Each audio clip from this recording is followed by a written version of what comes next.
we've got ESPN's ranks of WNBA players right now.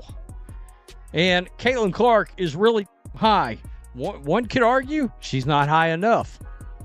But I think it's pretty surprising for a lot of these folks. I will tell you this straight up. Angel Reese ain't nowhere to be found in the top 10. She's not involved. You're not here. Sorry, but not sorry. Here we go again. Angel Reese is in shambles after ESPN's latest 2025 rankings dropped. And let's just say reality hit harder than any defender she's boxed out this season. Reese carried herself like the undisputed queen of the court, the self-proclaimed face of women's basketball, but ESPN had other plans. Not top 5, not even top 10. They'd put her at 12th. That's right, 12th. And honestly, even that feels generous. Now the crown has slipped, and she's reacting like someone just snatched her favorite designer sunglasses, full-on meltdown mode.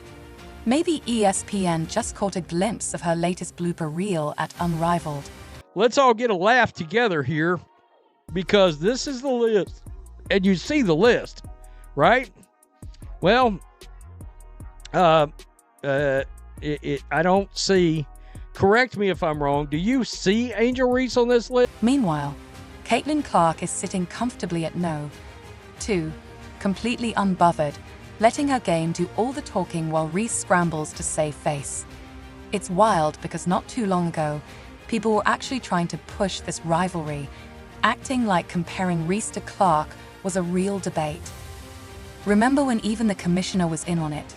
Moment, if you recall, from 1979 when those two rookies came in from a big college rivalry, one white, one black. And so we have that moment with these two. But the one thing I know about sports, you need rivalry. That's what makes people watch. They want to watch games of consequence between rivals. They don't want everybody being nice to... Well, consider that conversation officially over.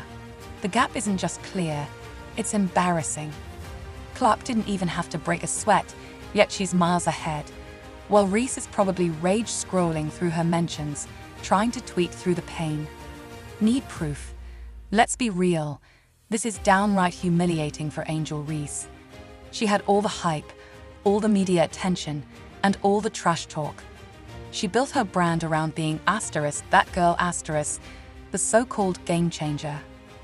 But when the dust settled and it was time to back it up, she's sitting outside the top 10, clutching a participation trophy. Meanwhile, Caitlin Clark has been minding her business, dropping triple-doubles, shattering 62 records, and casually redefining what it means to be a superstar. No gimmicks, no excuses, just straight-up dominance.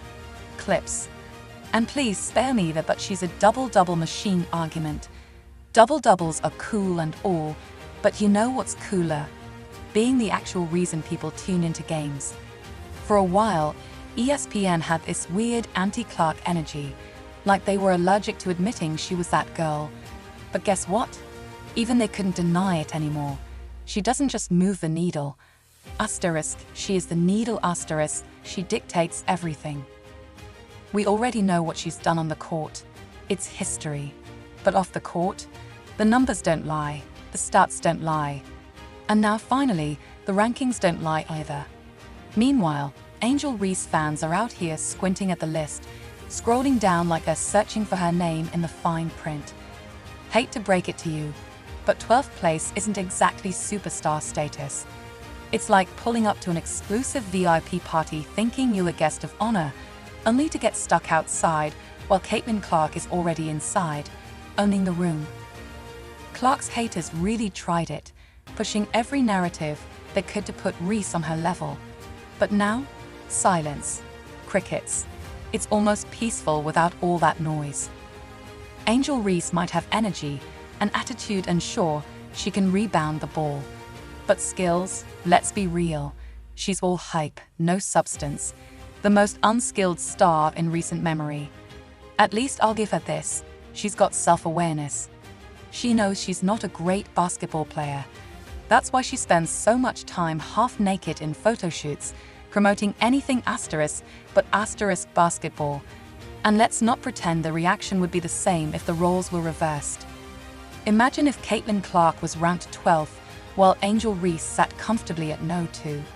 The internet would be on fire. Sports shows would dedicate entire segments to it. Reese's fans would be celebrating like they just won the WNBA championship.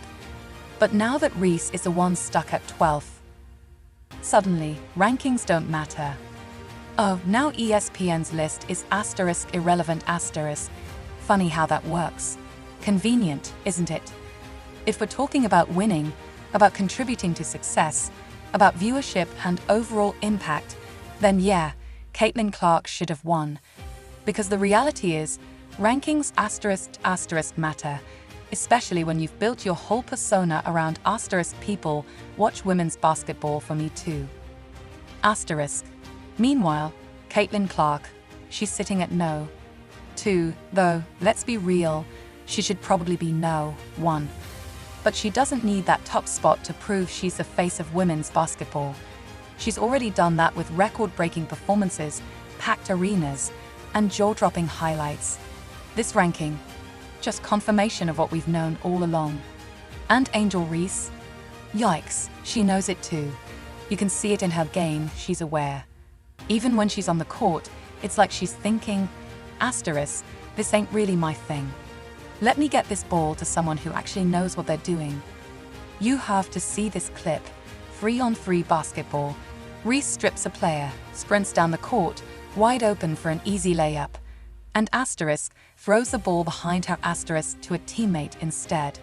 It's like she wanted nothing to do with actually scoring. What's even funnier, ESPN finally caught up with reality. Caitlin Clark has become undeniable. Remember last season when, against all logic, ESPN actually ranked Angel Reese * above * Caitlin Clark on the rookie list? Yes, * above * the same Caitlin Clark who was out here shattering records like it was her side hustle, pulling up from the logo, and making defenders question their life choices. And what was Reese doing? Vibing. That's about it. But now, the truth is out. The rankings reflect reality. Caitlin Clark isn't just great, she's a generational talent. Sure, she pulled down some rebounds. Credit where it's due. But outside of that, what were we really watching? A walking highlight reel of missed shots, lackluster defense, and an offensive bag emptier than a vending machine after midnight. Yet somehow, despite all the bricks and defensive lapses, she was crowned one of the top rookies. She even got a * Rookie of the Year vote. Fast forward to today, and it looks like the experts finally opened their eyes. Maybe they actually watched the games. Maybe they stopped believing the TikTok hype. Or maybe reality just hit them, like a missed layup off the backboard. Because the more you watch Angel play, the clearer it becomes she hasn't improved. In fact, she might have regressed. Sure, she's in the league, but who wants to see a * goofy * 6'6" player missing layups? Not me. If her jumper had a personality, it would be shy, unreliable, and nowhere to be found when it matters most. And let's not forget, she was the no 2 pick in the draft. Not on the Olympic team, just pointing that out. Of course, there are still haters out there. The ones crying, Clark isn't better than Stewie. Clark isn't better than Alja. They're just glazing her, * blah, blah, blah. At this point, no matter what Caitlin Clark does, she's going to have critics. They're losing their minds over all the trades, signings, and the fact that Clark is simply that good.